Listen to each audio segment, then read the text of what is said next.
Thế giới của bé gấu trúc. Bồn cầu bẩn quá và trên sàn đang có đầy bọ. Đừng lo lắng bố ơi, con tới đây để giúp bố.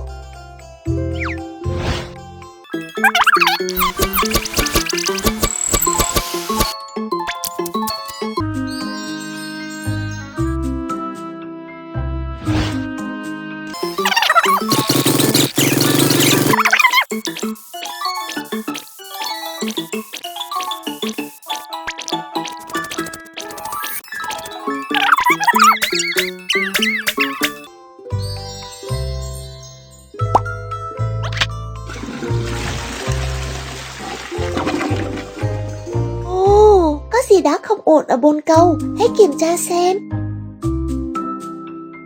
Ống nước không hoạt động, hãy sửa nào.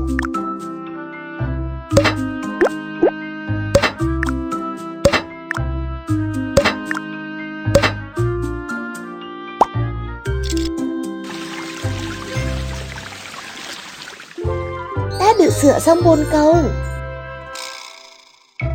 Cảm ơn bạn đã giúp đỡ, huy hiệu này dành cho bạn. Tủ lạnh và máy ép trái cây bị hỏng. Vui lên đi bố ơi, để đó cho con. Làm tan banh trong tủ lạnh.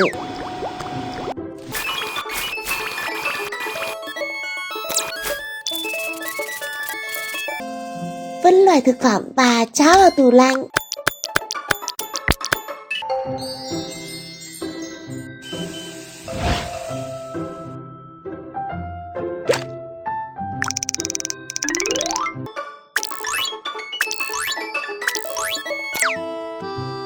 Cho bánh răng bị hỏng vào thùng rác.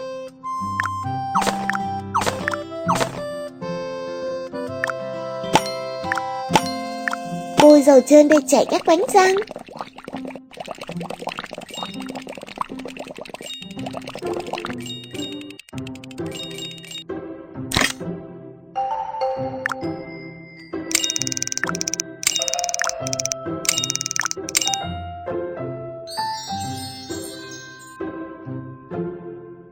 Cảm ơn bạn đã giúp đỡ, huy hiệu này dành cho bạn.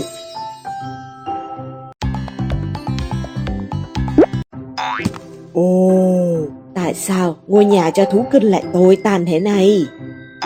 Vui lên đi bố ơi, để đó cho con.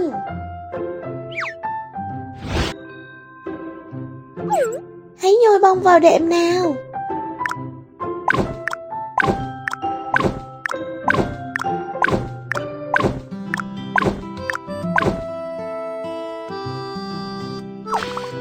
Khâu đệm lại.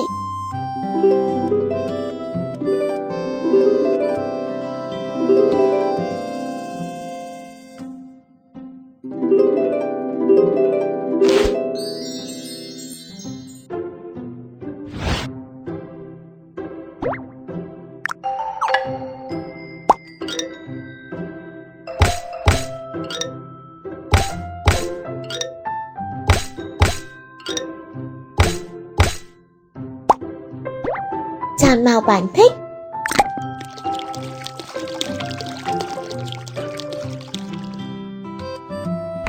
Phun sơn màu thật đẹp cho ngôi nhà của chú Cún.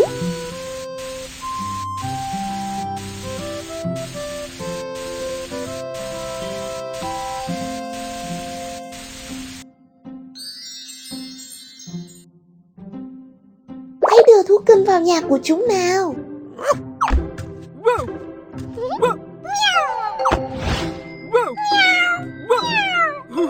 Là tốt lắm, vì hiện nay là phần thưởng cho bạn.